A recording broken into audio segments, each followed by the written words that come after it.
Okay, so let's go a little bit closer and look on some properties inside the interface.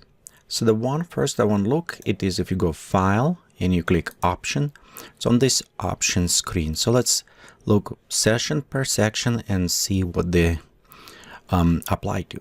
The one you can see Preview Options. These options has allowed us how we preview materials and object inside the plant factory. For example, if we click on function options, you can see right here we have it cube, sphere, terrain, cylinders. So we can preview in specific format or texturing overlay over object. So we also have it options for the materials, which is same things as the function options will apply to specific shapes. Override save options. This is help us to override preview in a way you set up from those that already was saved. So for example, somebody set material preview as a cube, but you set as a sphere, your override save options will always go in sphere op. The next is disable automatic material preview rendering. If your machine, for example, have a hard time to upkeep with all this material updating when you modify, you can enable this option, and this way, anytime when you modify materials, you'll have a small triangle appear in the corner that you can click and it will update it. So it won't be after re-render the materials when you change, but it is will on demand. This is very helpful, for example, when you change material a lot and kind of tweaking, manipulating, but you don't want yet preview this time because you're still managing. But at the same time, machine will take it, your computer takes some time to render this. So this way, by disabling, you can speed up this and only render. Of course, anytime you can go back and disable or re-enable this option. The other option, only render material preview in active editor. This is option is useful when your system become very slow and when you have a kind of complex hierarchies of materials that depending. So this option selected in only materials on a function preview that not are in a topmost editor will be refreshed. The next is warn when its bond count exceeded. It's when used in a window and you have it more than that connections, it's warning when pop up, then it will affect some of the previews for the window again, or think about this bonus connections, how many between them. So this is just an increased warning. And if you have a good video card and other stuff, you can increase the value higher, but 1024 is good for this, and afterwards you can see if its performance will affect. Overall, it does not do anything except its pop-up warnings and notify.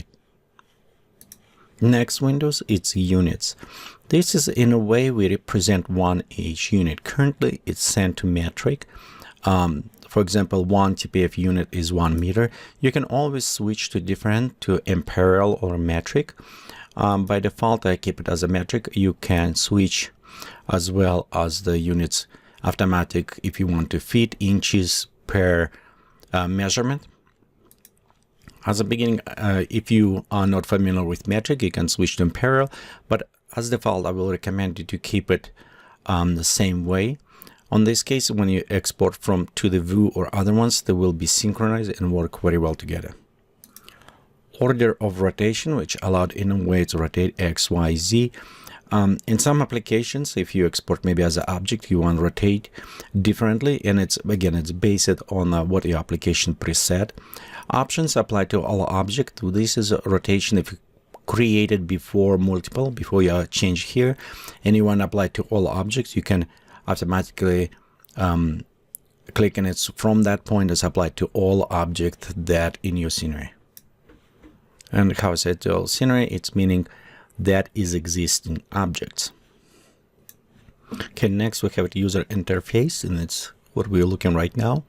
Interactive numerical field change. If you notice, we have it sometimes arrows. It's what I did before when you increase, decrease values. So you can actually click on them or drag your mouse or other ways. And you can do more interactively change values instead just typing in. Scan for changes, synchronize images in an object. In case if you modified materials or other objects and it's linked in a Plan Factory, it will link together and synchronize.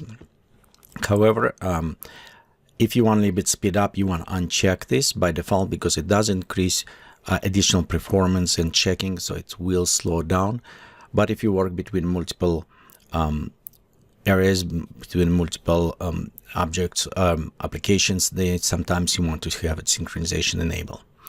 Fold, unfold, select. If you remember, when we look on some properties and there was folding, we'll look on this arrow right way or down. This way, if you enable, it will be automatically unfolded if any properties is checked inside, and otherwise it will be folded. So just let you know if it's something is enabled, disabled there. Enable tooltip. It is important because when you have it enabled tooltip, it does help. When you put it mouse over, it's come up help and pop up and tell you what is properties or what this will do. I would recommend, at least on the beginning, to keep it up. I actually keep it in most, even going in advance. It does help because sometimes when you work with multiple applications, you maybe forget what a specific icon does, and some of them maybe look similar but doing different. This way it's help you to keep up, kind of know precisely what is going on.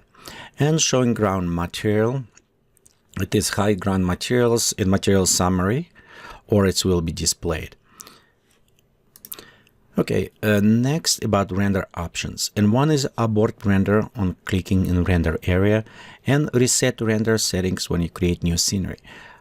Personally, I like to disable this abort the render because I may accidentally click on an area when it's render or other things happen, and then I need to restart, resume my render. So I like better to push escape key, or so this way it's more forcible from user to abort, except the clicking on render. Reset render settings from creating new scenery. Sometimes you may be preset in a way you like it, you render, and each time when you create new scene or a new plant, you are resetting so you can switch. Personally, same. I like to keep it renders from previous because I maybe preset already quality, size, and everything.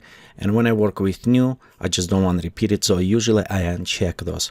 Okay, render stacking options is pop up additional menu, and right here we have it after stacking. It's notice when we enable, and you can control how you want those images stacked. For example, you have it stack limit 512 megabyte. I found out this is a little bit low. I like to increase a little bit bigger size due to the hard drive size and other things.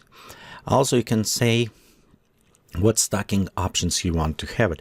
We'll just leave it as default for now, same as default on the size. And right here, you can use it same stack for all scenes, or you have it separate for every new one. As well, you can specify where you want it, your scratch disk. So right now it says to my C drive, and I don't like that. Usually I set to my work drive, and my C drive it's programmable, so I don't like store my temporary data on my C drive. So I'm going to switch this to my work drive. So okay, right here, for example, I click and select my eWork folder. I'll be sure it will save in my work kind of drive.